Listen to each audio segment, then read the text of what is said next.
take the camera with you? Yeah, I'll take the camera with me. Darlie Lynn and Darren Routier were high school sweethearts from Lubbock, Texas. They married when he was 20 and she was 18. They were the proud parents of 3 boys. What's your name? Devin. Do something special. Do a cartwheel. Wow, way to go, Devin. Oh, that hurt. You okay? Yeah. Say hi, Diamond. Hi. Diamond, can you do a flip? No. The family moved to an upscale neighborhood in Dallas after Darren Routier's computer business took off. Oh no, Damon's driving. By all accounts, the Routiers were living a charmed life. But that would all change on June 6, 1996. It was an average day. It was an ordinary day. You know, I remember going to sleep. That night, Darlie fell asleep in front of the TV with her 2 older sons, Devin and Damon.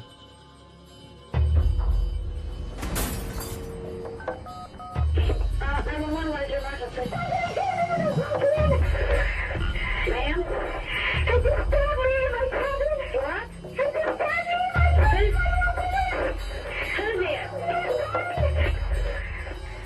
Darren Routier was upstairs, asleep with their infant, and he said he heard Darlie yell for him. He heard a glass break, and that's when he came downstairs to find a bloodbath. I'm coming downstairs, running straight over to Devin, and there's blood all over.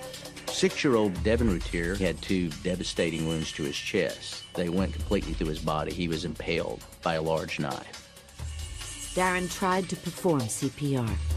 When I blew it into his mouth, first thing that happened was air came out of his chest and blood just sprayed all over me. Oh, my God! Hold on, honey. Hold on. Ma'am, is there anybody in the house besides you and your children? My husband, he just ran downstairs. He's helping me because he's dying. Oh, my God. Darlie Routier had also been injured with stab wounds to her neck and arms. There's blood everywhere, and Darlie's bleeding. And she's telling Darren that some men came in here and did this.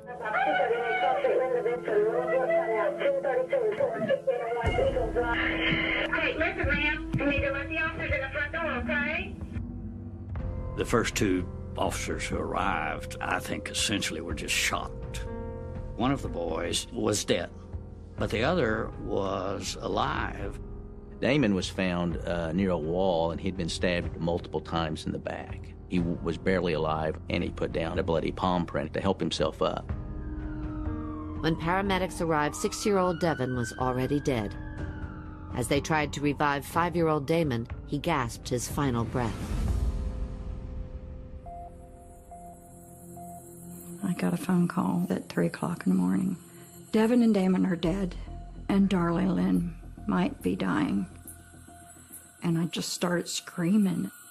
Darlie was rushed to Baylor University Medical in Dallas and immediately taken into surgery. The necklace Darlie had been wearing at the time of the attack was so deeply embedded in her throat, it had to be surgically removed. But it also saved her life, stopping the knife less than 2 millimeters from her carotid artery.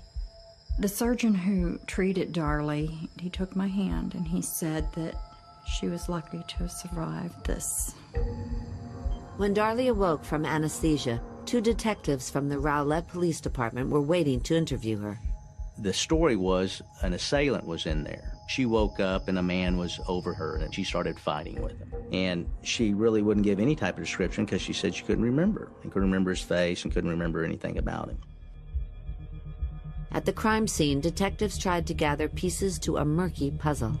I think the Rowlett Police Department was entirely overwhelmed, and they didn't know what to do. The way they were handling evidence, the way they were trying to take pictures. They have a camera guy going through there while others were picking up evidence, and it was just absolute chaos. The Rowlett Police Department had only handled one other multiple homicide in its history, so they called for help from retired Dallas County Lieutenant James Cron. Within minutes of his arrival, Cron developed a theory that ruled out an intruder. There was numerous items, watches and rings, all laid out on the island in the kitchen, and nothing was taken. Darlie Routier said that the assailant dropped the knife and she picked it up in the utility room, which led to the garage. The knife was covered with blood, They found evidence where it was laid on the carpet. They found where it was laid on the counter in the kitchen. But they didn't find any evidence of the knife being dropped in the utility room. But that's where she said she picked it up, which didn't correlate with the evidence. Darren hears glass break, and the troubling thing about that was there was broken wine glass there, and it was on top of her bloody footprints, which proves beyond any doubt that it was placed there after she'd been walking around down there. The red flags were so startling, he's like, this ain't making sense. And when a crime like that happens in the home, an experienced detective goes, there's someone in the house that did this.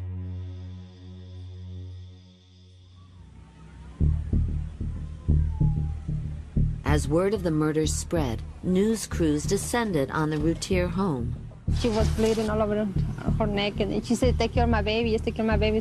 One neighbor says her son, Michael, had just spent the night Tuesday. I'm just so glad that he wasn't there last night. After Darlie was released from the hospital, she and Darren were driven directly to the Rowlett Police Department, where they were questioned separately. According to police, in this critical moment, Darlie's story shifted. Instead of waking to face an intruder, Darlie now claimed her son Damon had woken her, calling Mommy, Mommy. She then saw a man with a knife and followed him into the utility room. I do not think that those two stories are mutually exclusive. Darlie could have been awoken by a burglar and momentarily have a memory lapse or a blackout or whatever, and then also have some perception that she was woken by the baby.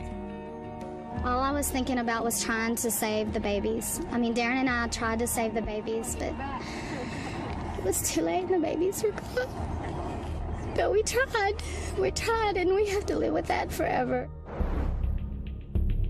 12 days after the murders, Darren and Darlie returned to the Rowlett Police Department for more questioning. They walked in voluntarily, but only one of them would walk out. At approximately 10:20 p.m. this evening, investigators from the Rowlett Police Department arrested Darlie Routier.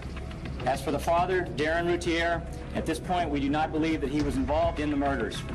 We believe that the white male suspect described by Darlie Routier as the man that attacked her and murdered her children never existed.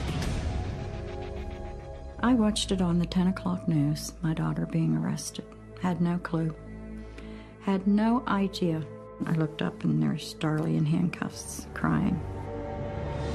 Darlie was charged with capital murder and taken to the Dallas County Jail. It just didn't seem real, like it just couldn't be happening. I was just in a place of deep hurt, trying to survive, still in the shock that my babies were gone. Darlie's arrest came less than 2 years after Susan Smith claimed an assailant had taken her 2 boys, before Smith herself confessed to driving them into a lake in South Carolina. As with Susan Smith, there were 2 young boys involved. Pretty quickly, Darlie was called Dallas's Susan Smith.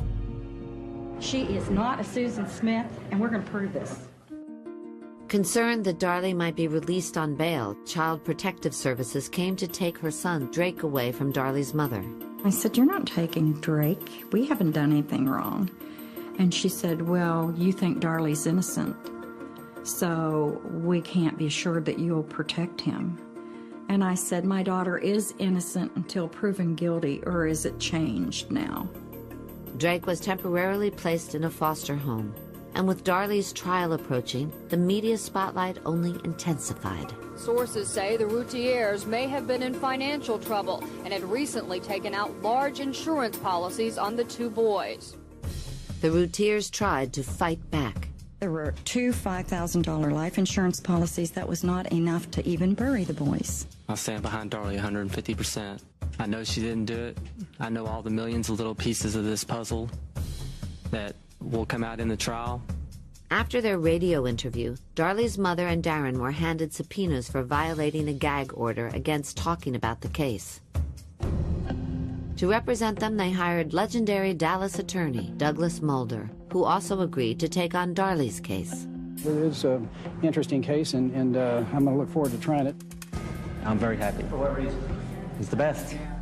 Mulder's fee was $250,000, and the Routiers scrambled to raise all the money they could. We started selling everything in the house. All our family members started taking their children's college funds. We sold everything.